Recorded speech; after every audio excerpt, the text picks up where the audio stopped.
Hi guys, welcome back to my channel. Today I'm going to do my mid-year book freakout where I talk about some of the most notable books that I have read this year that have been part of 2023. And so we'll just hop right in. There are several question prompts that I'm going to answer, and I am extremely indecisive, so several of the prompts have a few different books in them because I couldn't pick just one. And then also I have rearranged a couple of the questions a little bit because there were some that I had the same book for the answer to a couple different questions. And so I've rearranged the questions a little bit just to make it make a little bit more sense. But we are going to go ahead and jump right in. The first question is, what is the best book you've read so far in 2023? And I have two different ones that are vying for first place. They are very, very, very good, but also very different. And so the first one of those is Tomorrow and Tomorrow and Tomorrow by Gabrielle, Zevin. I listened to this on audio earlier this year and immediately had to get a physical copy. This is phenomenal. This is the story of two friends, Sam and Sadie, and it takes place over their whole lives almost. It spans decades of time in it, and it tells their story and their friendship, and they make video games together. And so it kind of shows the history of these games that they make, and it just shows their friendship, shows how that develops. There's a lot of rockiness to their friendship. Sometimes they are very close friends, and then they go for a very long span of time without speaking to each other. And so the relationships in this book were amazing. The whole story was amazing. I loved how it spanned a very, very long amount of time, but it felt very cohesive. Everything makes a whole lot of sense. And so this is definitely one of my top books of 2023. Fighting with Tomorrow and Tomorrow and Tomorrow for the top book of 2023 is one that I just finished yesterday, and that is Babel by R.F. Kuang. I loved this book from the second I jumped into it, and it just kept getting better and better and better and better and better. This was amazing. This is my first book that I read by R.F. Kuang, and she has jumped right into being one of my favorites. I had loved this one so much. It was dark, it was emotional, it was intense, it was complex and thought-provoking, and it was just amazing. Babel follows the story of a boy named Robin. He is from China, but then he moves to England when he is young and ends up going to Oxford University. I would call this a historic fantasy. It is set in Oxford in the 1800s, but there is also a magical element to it. I loved this book. I loved the emotional complexity in this book, the conflict that our main character feels in himself.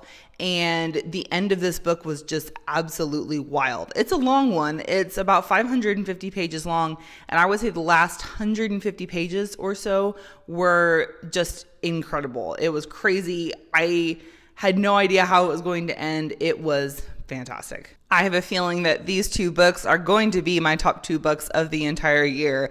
And I don't even know how I'm going to pick which one will end up being my favorite. The next question that I'm going to answer is, what was the biggest surprise of 2023? And I have to say that that would be Tomorrow and Tomorrow and Tomorrow. I picked this book up assuming that I would enjoy it. It sounded interesting. I knew that it was getting popular, and so I just figured, hey, why not try it? But I in no way anticipated how incredible this book was going to end up being. It took me a little bit to get through just because it is long, it is complex, but I also wanted to take the time to be able to process it. There's a lot going on in here. There's a lot of emotions to process. And so I wanted to take my time with it, and I cannot express how surprised I was with this one. And it was one of the most pleasant surprises I've ever had. The next question is, what is the best sequel that you have read so far? And I have to give this one to A Gathering of Shadows by V.E. Schwab. It is the second book in the Shades of Magic trilogy by V.E. Schwab, where we follow two main characters, Kel, who is an Antari, which is a magician in this world. And he is one of the most powerful magicians in this world because he can control many different elements. Magic in this world is focused on elements, and most people who can do magic can only use one or two, but he can use all of them, and so he is one of the most powerful magicians in this world. We also follow Lila, who is a thief, and her adventures as well. This series follows alternate realities of London. There is Red London, which is full of magic. There is Gray London, which is a close parallel to our world. There is White London, which is starved of magic. And then there is Black London, which has been consumed by magic. This second book follows a magic competition. It was very, very good. A little bit slow in the beginning, but overall, very, very good. I honestly haven't read very many sequels so far this year, but this one was very good. Highly recommend. Special shout out in this category to Stolen Heir by Holly Black. This is not technically a sequel, but is the first book in a sequel series.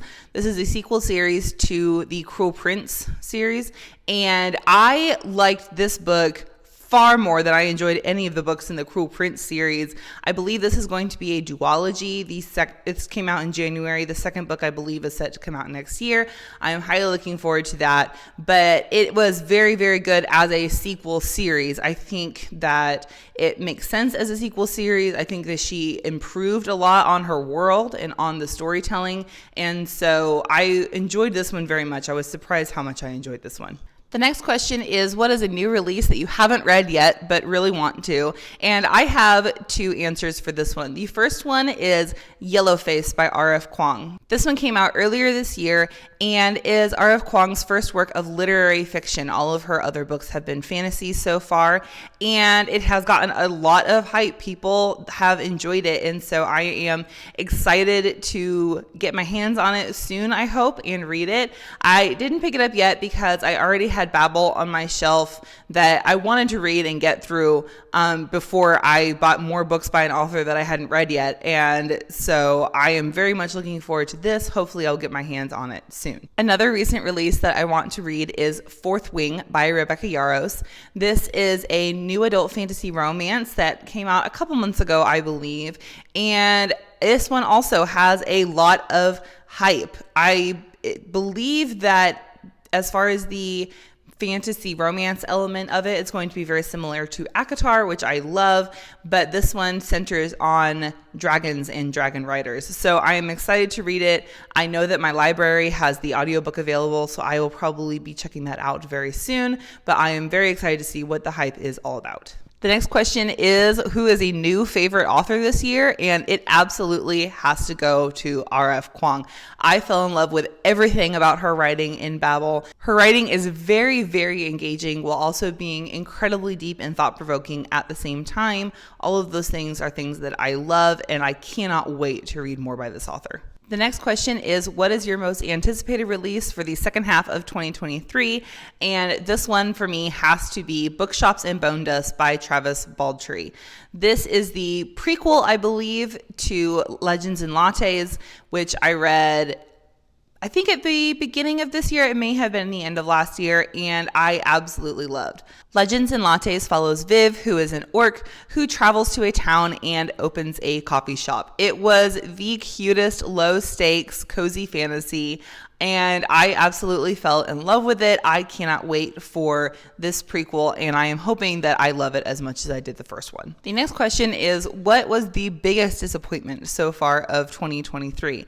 And unfortunately, this has to go to the first two books of the Once Upon a Broken Heart trilogy, which are Once Upon a Broken Heart and The Ballad of Never After. These were recommended to me by a friend, and unfortunately, they just did not hit as hard as I had hoped. I didn't absolutely hate them, but they just weren't really my cup of tea. These are a young adult fantasy romance, and these are the first books that I have ever read by Stephanie Garber. I think it's just her writing that's not hitting for me. Honestly, there was so much potential to this series and so many things in the plot that I was excited to get into, and then the execution just kept falling flat to me. There were things that didn't make sense. There were plot elements thrown into the middle of a book that I didn't think made sense with the story at all. And it just didn't hit. It just didn't hit for me. I didn't hate them by any means, but I was expecting to love them because I've seen a lot of hype around them, and they just didn't for me. So those are my biggest disappointments so far. The next question is, who is your new fictional crush? And this one was actually quite hard for me to answer. I feel like I haven't really read any books so far this year with characters that I have just absolutely fallen head over heels in love with. But I am, for this question, going to go ahead and say Kamran from This Woven Kingdom. I read this book last month, thoroughly enjoyed it, and I'm looking forward to reading the second book in the series very, very soon. I have it checked out from the library, and I can't wait to get to it. Kamran is very funny. He is very witty, and I just enjoyed his character. He was fun to read, and I am excited to get to know him a little bit better. This series is a Persian-inspired fantasy. The first book was very much a Cinderella retelling, and Kamran is the prince. I loved his character so much. He was fun, he was charming, he was engaging, and looking forward to seeing how his character develops in the next book. The next question is, who is your new favorite fictional character? And I absolutely have to give this one to Isabel Gamble from Hester.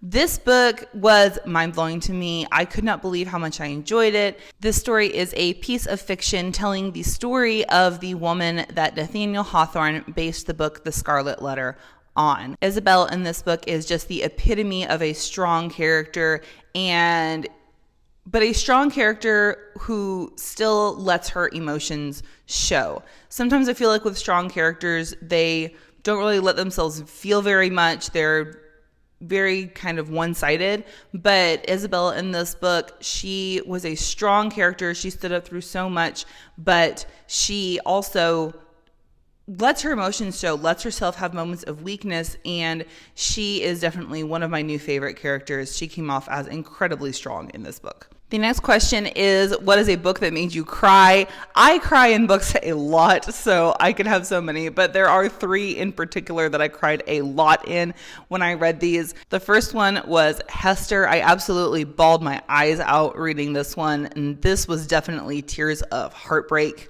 I also cried so hard through parts of Tomorrow and Tomorrow and Tomorrow, and these were honestly tears of grief. There was a lot that happened. There's a lot of grief that's processed in here, and it really hit hard. And then I also cried my way through the end of Babel. These were tears of anger. These were tears of sadness, and the end of this book just hit so hard. The next prompt is a book that made you happy, and I definitely have to give this one to The Very Secret Society of Irregular Witches. This one was so cute. It was so joyful, and I thoroughly enjoyed reading this one. I listened to it on audio, and it was just so fun. This book follows the story of Mika Moon. She is a witch, and she moves to this old house called Nowhere House, where she teaches and takes care of 3 young witches. This book had a bunch of found family elements to it. It was very much a found family story. It was adorable. It was sweet. It was so much fun. It is also a romance, so the romance was very fun in it as well, but I thoroughly enjoyed this one. The next prompt is, what is the most beautiful book that you've bought this year? This one was actually kind of tricky for me. I haven't bought a lot of particularly pretty books this year, but one that I do really like the cover of is The City We Became by N.K. Jemisin. I just love the colors on this one, just the perspective and the colorfulness. It looks really cool. I haven't read this one yet, but I am looking forward to. This is a science fiction story where I believe like New York City comes to life and like is actually personified as different people or something like that. I'm not really sure. It sounds really good, and this one is definitely high up on my list on the next sci-fi book that I will read. And the last question is, what is a book you really need to read by the end of the year? For me, this is Trust of the Emerald Sea by Brandon Sanderson. This is Brandon Sanderson's, the first one of the secret projects that he released this year and that he's still releasing. And this one just sounds like so much fun. I'm really looking forward to it. I like Brandon Sanderson. I haven't read a whole bunch of his work, but I do really like him. I read the Mistborn trilogy a long time ago. I want to go back and reread that one because it's been so long. And I have started Way of Kings a couple times. Right now, I think I'm just in the middle of too many series for me to commit to the monstrosity. Oh, here it is right here. That is The Way of Kings. And so I want to get to that at some point. I know I will. But this is a standalone by Brandon Sanderson, and I really am looking forward to it. I think it'll be fun to read a standalone by him. And so that's definitely one that I want to get to by the end of the year. That's it for this video. Let me know what you have loved so far this year. What has been your favorite book that you've read? What's been your biggest surprise? I would love to hear it. And I'll see you next time. Bye.